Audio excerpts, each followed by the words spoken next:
పేద విద్యార్థుల విద్య కొరకు ఆంధ్రప్రదేశ్ రాష్ట్ర ప్రభుత్వం కట్టుబడి ఉందనే దానికి ఈరోజు గత ప్రభుత్వంలో జగన్మోహన్ రెడ్డి గారు బకాయి పెట్టినటువంటి ఫీజు రియంబర్స్మెంట్కి సంబంధించి 400 కోట్లు కూడా రిలీజ్ చేసి ఇప్పటికి దశల వారీగా 1788 కోట్ల రూపాయలు మరి ఎస్సీ ఎస్టీ బీసీ మైనార్టీ విద్యార్థులకు ఈబీసీ విద్యార్థులకి ఫీజు రియంబర్స్మెంట్ బకాయిలు చెల్లించినటువంటి ఘనత గౌరవ ముఖ్యమంత్రి వర్యులు చంద్రబాబు నాయుడు గారిది.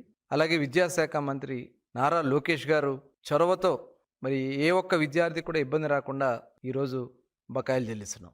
గత ప్రభుత్వం పెట్టినటువంటి బకాయిల వల్ల చాలామంది విద్యార్థులు డిగ్రీలు కంప్లీట్ చేసుకున్నా, ఇంజనీరింగ్ కంప్లీట్ చేసుకున్నా వాళ్ళ సర్టిఫికేట్లు ఇస్తానికి కూడా ఇబ్బంది పెట్టినటువంటి పరిస్థితి ప్రభుత్వం వచ్చిన వెంటనే గమనించాం.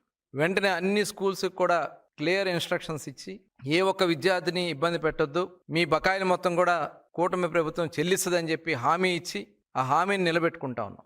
ఆ 10 లక్షల మంది విద్యార్థులకి ఇమీడియట్గా సర్టిఫికేట్లు ఇప్పించడం జరిగింది.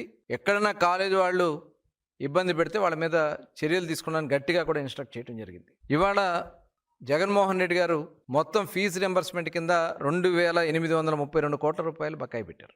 అలాగే వసతి దీవెనల కింద 989 కోట్ల రూపాయలు వసతి దీవెన బకాయిలు పెట్టారు. అలాగే పీజీ ఫీజు రియంబర్స్మెంట్ కింద 450 కోట్ల రూపాయలు బకాయిలు పెట్టారు. నా ఎస్సీలు, నా ఎస్టీలు, నా బీసీలు అని మాట్లాడినటువంటి జగన్మోహన్ రెడ్డి గారు ఈ బీసీలు కనపడలేదా, ఈ ఎస్సీలు కనపడలేదా, ఈ పేద ఎస్టీ విద్యార్థులు మీకు కనపడలేదా అని చెప్పి మేము ఆ రోజున మిమ్మల్ని అడిగినటువంటి సందర్భం ఉంది. కానీ మీరు పట్టించుకోలే.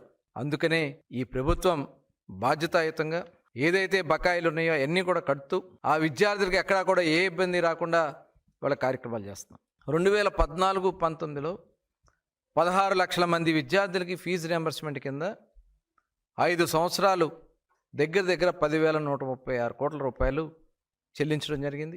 ఏ ఒక్క విద్యార్థి కూడా ఇబ్బంది రాకుండా మరి అంతకుముందు ప్రభుత్వం బకాయి పెట్టింది కూడా ఆ రోజు మేము కట్టినటువంటి సందర్భం ఉంది.